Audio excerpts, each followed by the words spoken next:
to the cast of Mortal Kombat. Our first panelist. This lady made me fear kisses after seeing her fatality. Give it up for Sonya Blade herself, Elizabeth Malecki.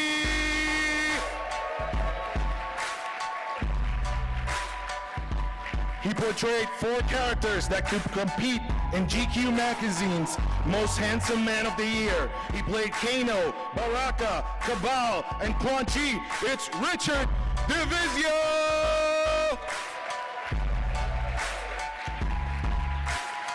This guy is a true rock star. His hat works great for dismemberments and for cutting pizzas. It's Kung Lao himself, Mr. Rockstar Tony Marquez!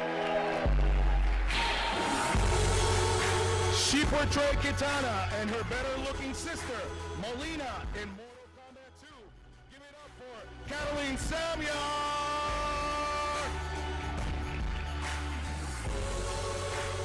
This gentleman has muscles in his muscles and can do a squat, which each of you on his back while singing the theme from Fresh Prince of Bel-Air. Major Jax Briggs, give it up for John Parrish! He is a shape-shifting shapeshifter that shape-shifted into some shifted shape. The villainous Shang Tsung. Round of applause for Dr. Philip Vaughn. And last but not least, he plays Johnny Cage, Scorpion, Sub-Zero, Noob Saibot, Smoke. Did I forget anybody? I don't think so. He gets a chuckle whenever he hears somebody shout in public, "Hey, get over here." Give it up for Daniel Pesina!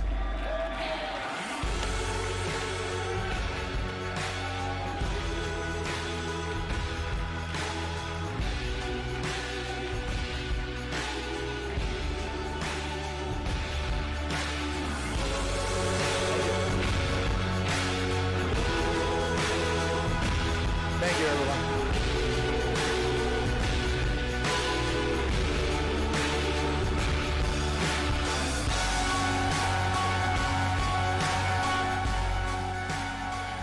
"1992. This year gave us great memories in pop culture history. In films, we quacked with the Mighty Ducks, Robin Williams shined as a genie in Aladdin, and we witnessed the first step to unnecessary sequels with Honey, I Blew Up the Kid. In music, Dre and Alice in Chains gave us The Chronic and Dirt, respectively. And Billy Ray Cyrus gave us An Achy Breaky Heart. 1992 was a great year for gamers all around the globe. We got our first sequel to Sonic the Hedgehog. A famous plumber decided to trade the shrooms and get a driver's license in Super Mario Kart. And even though one game kept telling us to prepare ourselves, none of us could be ready for what was coming. When I was a kid, my mom took me to a pizza parlor in our little town of Puerto Rico. It had 2 arcade cabinets, the driving game Outrun and Mortal Kombat. I begged my mom for quarters to play and ran to the cabinet not knowing what to expect. I inserted my coin, picked the guy with the cool sunglasses. Round 1, fight. I was hooked. Moments later, my life was changed when Kano ripped my heart out with his fatality just as my mom walked up. She gasped, covered my eyes, shouting, "¿Qué es eso, mijo?" She grabbed me by the hand and stormed out of the pizza place.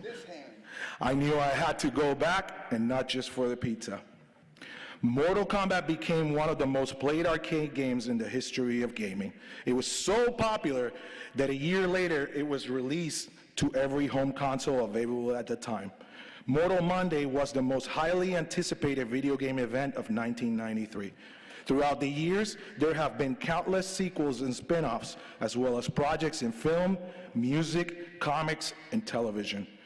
And if you have questions about MK's relevance to the new generations, even now, 26 years later, not only do we get MK11, but go and listen to Lil Wayne's Dough Is What I Got, where he drops references to Scorpion, Sub-Zero, and Liu Kang. It also did something previously unthinkable. It brought video gaming out of the arcades and into the US Senate hearings, where it was so controversial that it precipitated a video game rating system that we use to this day. Mortal Kombat's legacy is bigger than any one person, but the heart and soul of the game will always be the cast members. Without the cast members of the game, there wouldn't be a signature shadow kick or an annoying handstand leg grab that always cost us our last quarters. Thank you, Sonia. These panelists that are here with you today are more than individuals who just worked on a video game. John Parrish is a multiple-time national bodybuilding champion.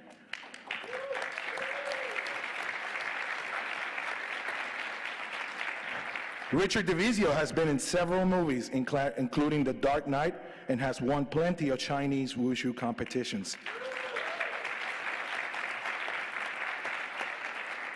Elizabeth Malecki is an avid marathoner who always puts her charity first. Daniel Pacina has a black belt and black sash in pretty much every martial art. Is a gold medalist in national events and t-shirts martial arts to new generations.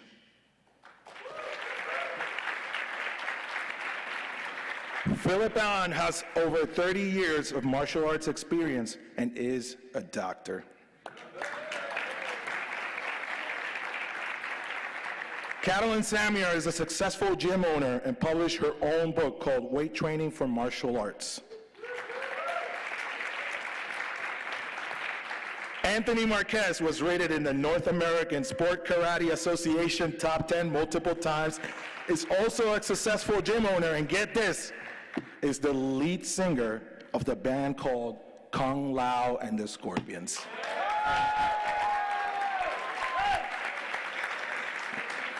These professionals, champions, business owners, teachers were all at the beginning of it all. That is why today we celebrate the true legacy, the heart and soul of the game. Ladies and gentlemen, give a round of applause again for the cast of Mortal Kombat.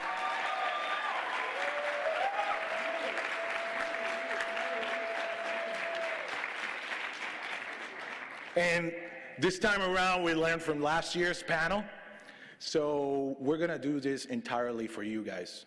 We're gonna take Q&As right off the bat. So if you guys wanna jump on the microphone and we can get some questions going. I believe the microphone is over there on the left over here. Danny, if you wanna go. Yeah, this gentleman right here. I mean, I don't mind admitting you guys are the reason why I practice martial arts today. Yeah. Thank you. I noticed you did a little bit of Wing Chun and the dummy in the intro is very cool. So I'm just curious, what got you guys started in martial arts with your history in your practices? There weren't many video games, I mean, back then, so you guys pretty much started off with martial arts. Test, okay. Bruce Lee and Sugar Ray Leonard. So I fell in love with martial arts when I was pretty young, but there weren't a lot of places for women to train or that it was permitted in the 1970s. So I finally got into a karate program, and then I ended up just kind of building upon that, kept going to the boxing programs around the city, kept getting rejected, just kind of stayed on path, and eventually kind of pursued just all the martial arts that I eventually ended up studying. So for me, it's, I don't know, I started when I was 9. So it's been a lifelong. I took 1 year off, a senior in high school, because I thought maybe I could have some fun. Yeah, yeah. Philip? Okay. I started in Korea when I was about 6, but then my dad, who was my instructor, moved ahead of the rest of our family, 2 years ahead, and so I stopped only after like 6 months of training. But then once we reunited with him in Chicago, I started training again, junior high or so. Yeah, junior high for sure. And so since then I've been training, and I guess I'm gonna have to give my age away. And Luis said 30 years of training, but it's definitely more than 40 years of training, yeah. And my dad taught, he's an 8th degree black belt, in Taekwondo, by the way. So he taught us Taekwondo, and yes, it could be a sport, it's an Olympic sport actually, but he taught it more for the discipline and the tenets of Taekwondo. So, that translates to other aspects of life, and that's why I became a physician, And one of the things I tell my patients is I prescribe them vitamin D for discipline. So, yeah. So it has translated into other areas of life for sure. And of course, it's more than 30 years of experience. How many souls have you possessed throughout the years? John, you want to clue us in on your fitness? Well, it's nowhere near 40 years. Shit. I'm younger than that. No, I'm kind of like Catlin here. Bruce Lee was my inspiration way back in the day. Of course, I never pursued it as fervently as everyone else up here. I mean, I just dabbled for like 9 years, and it was just fun. I was born and raised in California, so everything I did was physically fit outside. Nothing like today. So martial arts, football, baseball, swimming, gymnastics, you name it, I've probably done it. Except for out there was no ice, so I didn't do ice hockey. Plus, it's too damn cold. I have, as far as fitness, I've been in the fitness industry since the United States military. I was in the Army for 8 years. Thanks for your served service. over in the Gulf. So while in the military, I excelled at physical fitness and became a remedial PT instructor, and which means get all of the fat sergeants and captains back into shape in a timely fashion, or otherwise they get kicked out, no promotion. So that was kind of my job. And when I came home, I just kind of translated that into fitness for a while. And then, of course, you get married, a girlfriend, and next thing you know, everybody says, get a real job. And so I continued school in IT and graduated from DeVry and from Westwood College and got fat, funky, and full. So, and one day, my daughter sat there on the bed and looked at me, and she said, Dad, you got moobs. And at that point, I was like, we're going back to the gym. So basically, I was off for 20 years. So when I came back, it's like anybody else. I started from almost scratch, but it's just discipline. Just like the doc over here says, D for discipline. It's an everyday thing. It's a lifestyle. It's just not something I do to stay good and look good and compete. It's something I do for the rest of my life. So, anybody who's interested, look me up on Facebook, go to beyondhumanfitness.com, ask any questions you want. I think, How about Liz? I think the people want to hear from the true rock star what his experience is. The year was 1972. I was in the Philippines visiting and hanging out with my uncle, and he took me to a double feature. We went to a movie and saw a double feature. The first movie was this monster movie. I don't remember what it was. And then the second movie had this guy who walked into this Japanese karate school and whooped them all.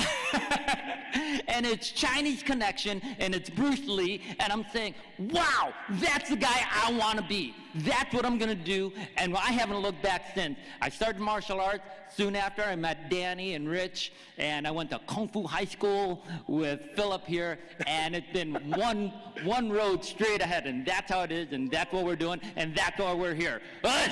Yeah. What about you, Liz? Liz, tell us a little bit about your background. My inspiration was all these guys. This truly was my inspiration. I was a fitness instructor at Lakeshore Athletic Club when this whole Mortal Kombat thing got started, and I was taking classes from Danny. So I won't take up any more time with this question. Danny, what about you? Rich? Here, I got my own microphone. Actually, my childhood was pretty much baseball. I played Pee Wee, Little League, Pony League, I was a pretty good baseball player. It's probably something that I should have done and stuck with, but honestly, I got kind of bored of baseball, and one day a friend in 6th grade came to school with some nunchucks. And I will tell you, through my whole childhood, I had never seen anything like Bruce Lee or anything martial arts in the neighborhood I grew up in. No one ever did that. So I saw him spinning around these things, and I'm like, what is that? That's so cool. And I kind of ditched baseball. And we went to his house, and he put in the VHS machine, these kung fu movies of Bruce Lee, and that was it. I was like, man, you know, I want to learn how to do this stuff. And I said, where do you do this stuff? And he says, well, I have a teacher who teaches me, and his name's Dan Pacina. Really? And I'm 13 years old. And I'm 50 now. So I've known this man right here for a very, very long time. And he was my first coach, so, and a great friend.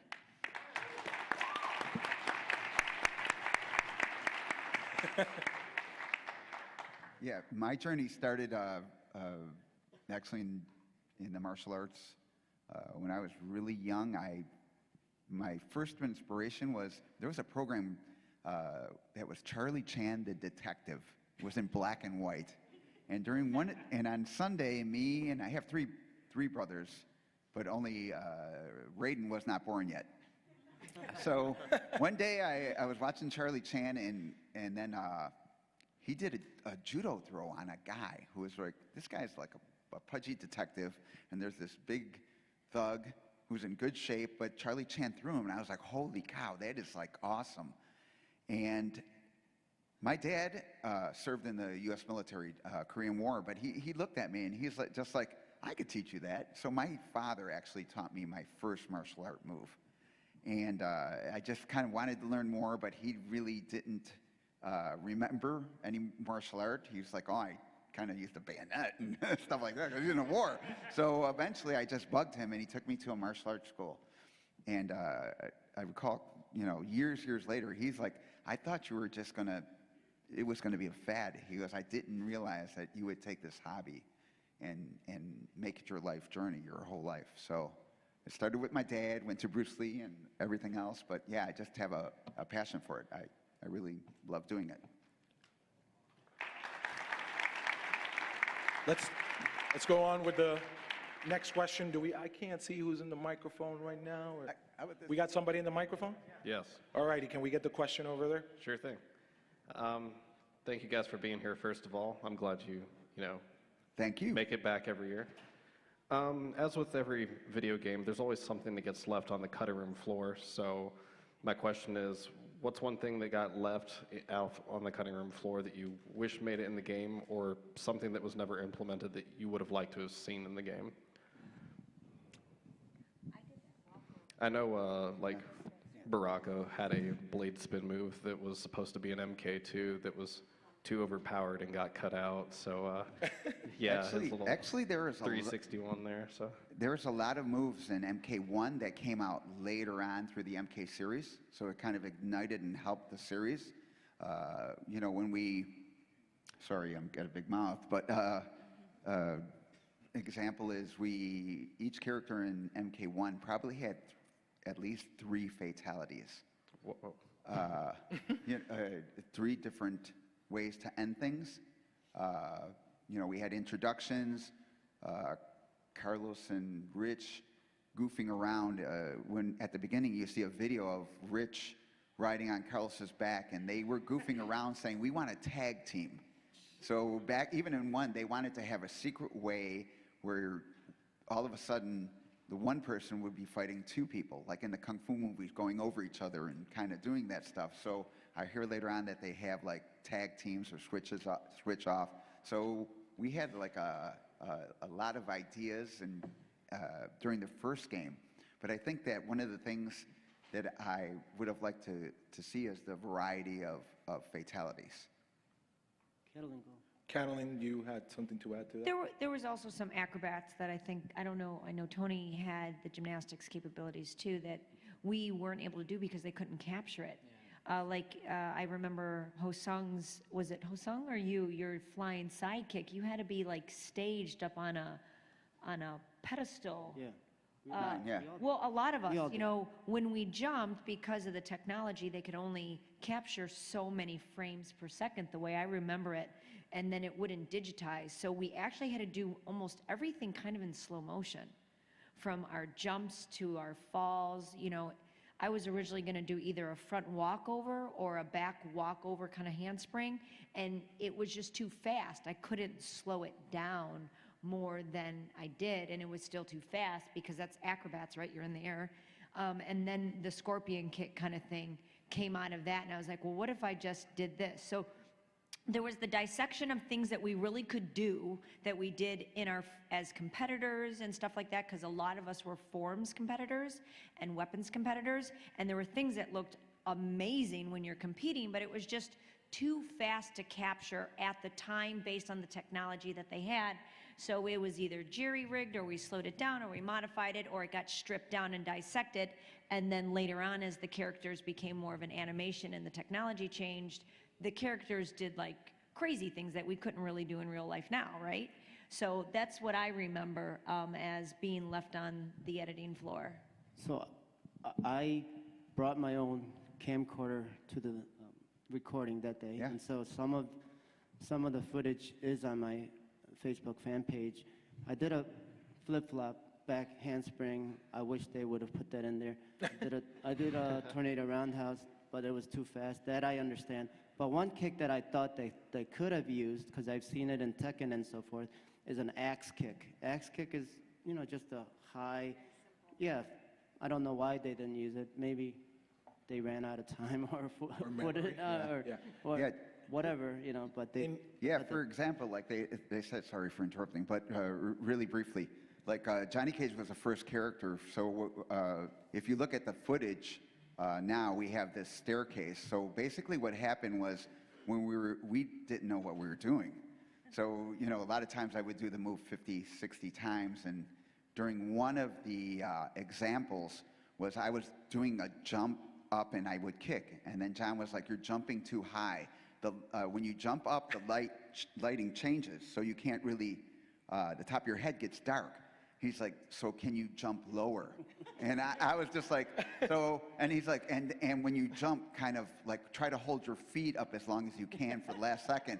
And then I'm trying to do this stuff, and John's like, well, you know, stall in the air. And I kind of looked at him, and I was like, dude, you really want me to float? And he's like, well, and he starts laughing.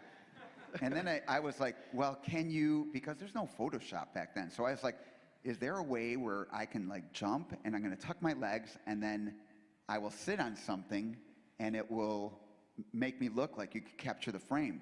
And he's like, oh, that's a good idea. Let's do that. So he was like, oh, let's do it on a chair. And I was like, no, because if we do it on a chair, it's going to look like I'm doing it on a chair. So I kind of looked around the room and I saw the staircase. And I was like, you know what? If we do jumping and then, you know, film the beginning of the jump and then have us balancing on the tip of the staircase, it will look like we're actually jumping, you know, because when you're off balance, you have that tightness about you.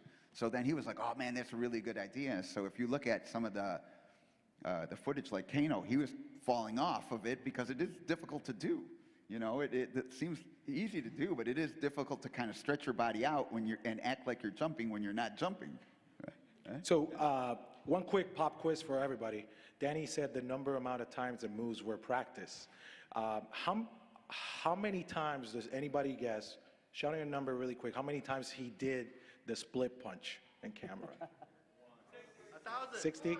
Danny, how many times did you have to do in slow motion the split punch? About 50 times.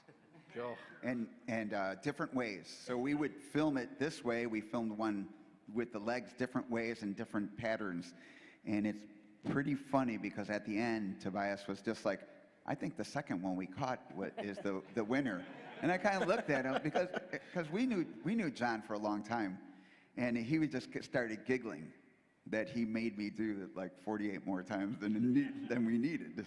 So we were always goofing around on the set. It was really good time. I believe there's a question on this side. I saw somebody raising their hand up. Over here, we got microphone? Okay, sorry. Microphone questions? You're good. All right, so when the game came out, when was the moment that you realized that it became this big phenomenon publicly? And what was that like for each of you? Last year at C2E2. Well, I was on a date with my boyfriend in Lake Geneva, and we went past an arcade, and I said, "Oh, let's go in and see if the Mortal Kombat game is here." Yeah. So we went in, and it was there. So I'm like, "Wow, this is so cool!" And we tried to play it, and then we left, and we noticed a couple guys were following me everywhere that I was going, and I mean, they weren't like stalking me, but they were like peeking and then hiding behind things when I turned around. And I was like, oh my God. I was like, oh my God, people are following me because they get that I'm Sonya Blade in Mortal Kombat. It was really wild. I didn't really think of myself as special at all, but it was fun. People followed me because they thought I was Liu Kang. That is actually true. I was working for a game company, and we went out to lunch. Went to Aladdin's Castle, I believe. And so we were playing the Mortal Kombat game. And I chose Kano, obviously. And this little kid says to me, he goes, "Did you pick Kano because you look like Kano?" And I said, I picked him because I am Kano. But, you know, what he had said next, I did not expect. The kid was probably like 9 years old. He's like, "You're Richard DeVizio." And I just did this look like, how the hell do you know my name? Now, see, John, Tobias, Ed Boon, they had never told me that at the end of the game it showed the people who played the actual characters. I didn't know that for a long time. So, and I didn't know that people were actually following this whole kind of thing, like who played who and everything. But this kid knew my name, so he just kind of ran off somewhere. Well, actually, I think I showed him my driver's license, and he was like, "It really is you." But he like kind of disappeared somewhere, so I just kept playing. And he came back with the guy with the coins, you know, and a bunch of, the guy who gives tokens out, and a bunch of little pencils and a lot of torn pieces of paper, and everybody wanted autographs. So I was like, man, this thing's just blowing up to something huge. That's the experience I remember. For me, it was my youngest brother, Christopher, came home crying from school. He was in elementary school, and he said, "Nobody believes that you're my sister." I was like, "What do you mean nobody believes that I'm your sister?" He's like, "Well, they don't think it's really you." And I said, "Well, we're gonna fix this." So I signed a picture to him, "To my brother Christopher, from your real sister." And then I took him to school that day, and it gave him such, you know, props, because everybody thought he was just lying, and he was like in 4th grade at the time. So that made me feel really good. Next question, please. Hi, how's it going? I was wondering, what's everybody's first involvement with Mortal Kombat? How did everybody hear about the project, and was it like an open casting, or how was it? All right, I'll take this one. Danny. Danny. Actually, myself, Rich, and Carlos, and a group of people from a area, because we were from next door, kind of next door neighborhood people, and one of those guys was John Tobias. So, you know, we used to hang out and stuff like that. So years later, John Tobias called me. yeah, John Tobias called my house, and he's just So like, he called my house. he wanted to talk to me. So, you know, I was like, oh, I'll call him later. And I didn't return his call right away. So then he called Rich. me. And then Rich comes over to my house, and it's like, John called called you. How come you haven't called him back? He wants you to help him with something, us to help him with something. And Rich stayed there until I actually called John Tobias back up on the phone. See, the thing is before Mortal Kombat, Daniel and I were foot soldiers in the Teenage Mutant Ninja Turtles film, the second one called The Secret of the Ooze. So...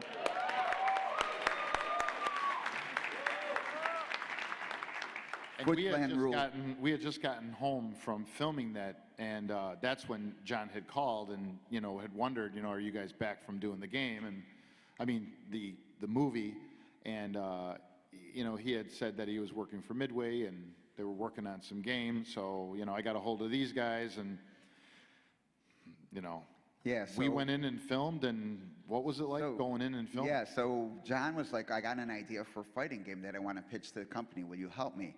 So we snuck into Midway at about 9 o'clock at night because he didn't want anybody to know that he was trying to create a fighting game. And it's just, you know, we pitched to Midway, and, you know, and in short, they said no. They thought that the fighting game was a good idea, and they were going to take that idea of a fighting game and give it to Van Damme, which didn't work out, so it bounced back to the original idea. And yeah, we helped create a fighting game. Awesome. Thank you. Let's go over with the next question. Thank you for your questions so far, guys. Yeah, I just wanted to say thank you guys. You guys are all icons. Sonia Katana, you were my 90s crush, so you guys are awesome. I think Don't let her blow you a kiss, though. Anyways, you ever working out, you ever catch yourself, like, or you ever tempted to put on the Mortal Kombat song? Oh, sure. A song? Oh, the techno Mortal Kombat song? Yeah. Oh, sure, absolutely. I've used it in the classes when I was teaching, and I've used it myself when I've been running, and it's great. Yeah, Johnny Cage is not afraid to die. That's another song. Yeah. All right, let's move on with the next question, please. Were there ever times where maybe something went wrong or someone got hurt and it's just a story now that you can look back and laugh on? For my story, it's originally Tony Marquez, Kung Lao, was going to be the ninjas. Actually, there wasn't ninjas yet. There was only one ninja. That's a different story. So the day before we were going to shoot, he dropped a 25-pound weight on his toe and broke it. So he couldn't like throw any kicks or do anything because he couldn't hold his balance because it was his big toe. It was like huge. So Yeah, so let's get that straight. Yeah. I can still kick, I can still move, but I couldn't balance long enough to hold the poses to do this stuff. But I could still move. Don't worry about that. Sure. Yeah, so we purchased the ninja costume for Tony. And as if you see, Tony's frame is leaner than my frame.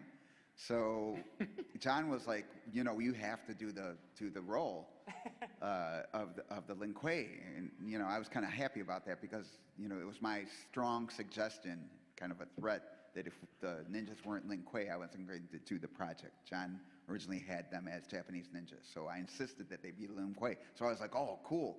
You know, I get to be the characters that I put in the game. So, but the costume is built for him. So on the first kick I ripped the costume. And, you know, we don't have any safety pins. So we put it together with straight pins.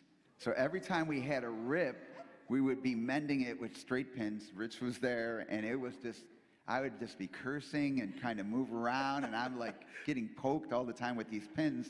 So I recall that acupuncture. Exactly. That was really, really uncomfortable. Very, very uncomfortable. Can you tell the story about the book that you had about Lin Kuei? And how John wanted this book? Yeah. Tell him. This is a good story. Yeah, well, the thing is, like, we collected comic books. So when I asked John to put the Lin Kuei into Mortal Kombat, he was like, I've never heard of them. And then goofing around, I was like, naturally you didn't hear of them. They're ninjas. You're not supposed to hear about ninjas. And he's like, well, how do I do my research on it? And I was like, oh, there's a book. And John is like, okay, lend me the book. And I looked at John and I was like, no, because I'll never get the book back. Because you know when you have a comic book, you'd never lend it to your friend because you'll never see it again, or it'll get all rumpled. So he was just like, you know, so I kind of like, I could tell you where to go, and I could go with you to buy the book, and John, because we would always goof around like that. So I made John go buy his own copy of the Book of the Art of the Vagabonds, the Lin Kuei. So that's how geeky we were. All right, let's take the Yeah, next you know question. what? Okay, in all honesty, if I would have done the, you know, the ninja or the ninjas or whatever, it would have been fine. I would, you know, it would have been a fine character. But in reality, why we're all sitting here is because there's a magic about this, and I don't know what that magic is, but there, you know, what I said before, there's personality in the pixels, and that's why we're here. And let's face it, you know, you could argue that the face of Mortal Kombat is Scorpion. And if I would have done it, it would have been fine or whatever. But Danny did it, and that's why it resonates, and that's why we're sitting here. And so, thank you, Danny. Thank you for Thank you. for being All right. being Scorpion. I was just a geek having fun. Let's take a couple more questions. How's it going over there? Hi, I just have one question. How does it feel to see your characters evolve through all the games and everything? That's a very good question. I like it. I like all the projects. I like even though I don't, like for the movies, I think they should have been more gritty or things like that. In the end, any actor doing it is paying tribute to us. You know, so though I'm really jealous of my brother Carlos Radin because he has Christopher Lambert acting like him. I really am jealous of that. But otherwise, you know, when you get anybody else is doing, you know, is acting like us, because we got to actually put those personalities in the into the game. It wasn't like we had a script or anything like that. Everything, most of the stuff was made while we were filming right on the spot. John would be like, okay, you're a Hollywood star. So I came out and I went like, blue kisses. And he's like, oh, that's really awesome. You know, blue kisses make muscles. So then I was like, we were always one-upping. So I got the sunglasses out and I walk out and I'm blowing kisses and I'm making muscles, and I threw the glasses at Ed, who happened to be at the room, and I threw them at Ed, and Ed grabbed them out of the air. I was, you know, he's an avid basketball player. So that's all of a sudden it was just, you see that, and you know, it was just that type of thing, us goofing around. A lot of stuff that we did was collaboration or things that just happened on the fly, like the Get Over Here. I'm not sure how many people know this, but the day that Daniel was filming, you know, I had this thing where I really wanted weapons to be in this game. So I had asked John, I'm like, are there going to be weapons in this game? Like, it would be cool to like do something with a weapon.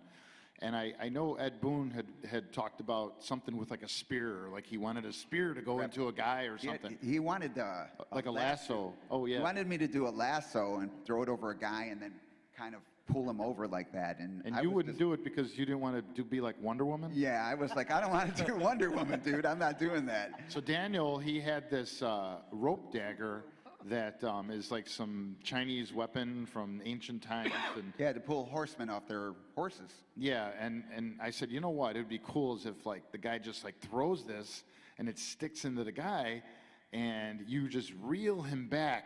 And I did this gesture. I'm like, just throw it, stick it in the guy and pull him back and tell him, get over here. And then I did an uppercut. And you know, something like that in the room, everyone's just like, yeah. That's pretty cool. That's cool. And I think they recorded Ed Boon's voice for the Get Over Here. And then I think they used it in the film. But, you know, I just want to say, at the table out there where we've been signing yesterday and today, you know, I get a lot of questions about voice. People are asking this constantly. They're like, did you do the voice? Did you do the voice? And the thing is when we did MK1, I'm not sure after that, but you know, it was pretty much just figuring things out.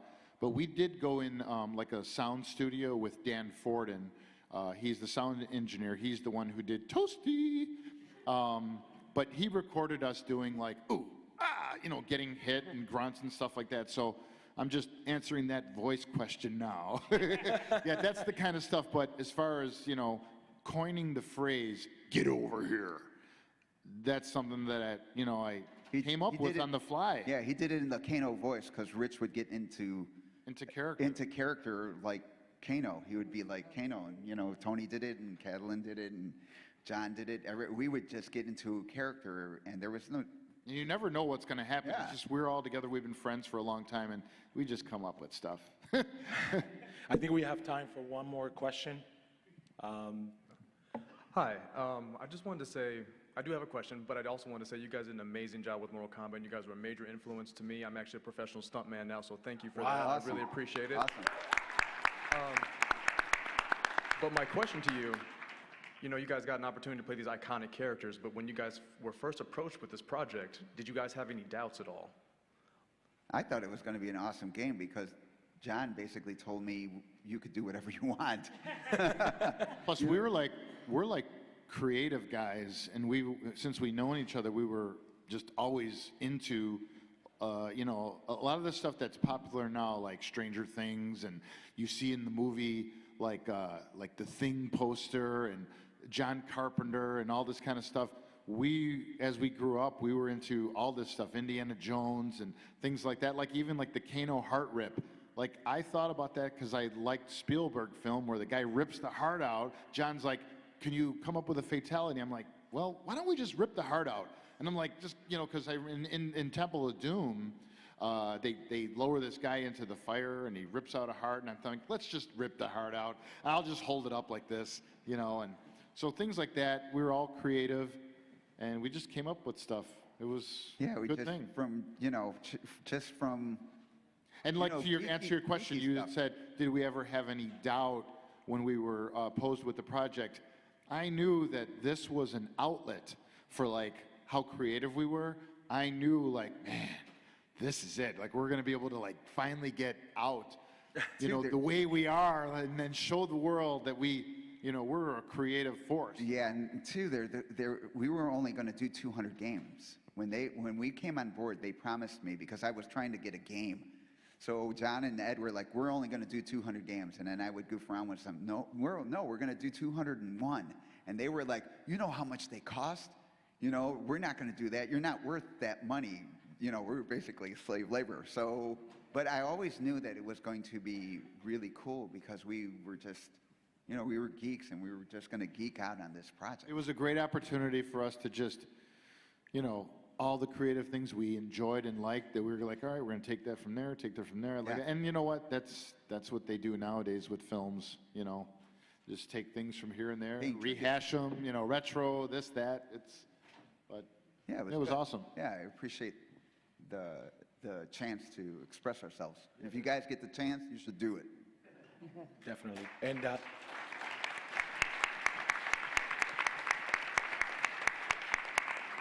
so, quick mention really quick before we end this panel, and just want to remind everybody that the cast is available for autographs and pictures at table 1180.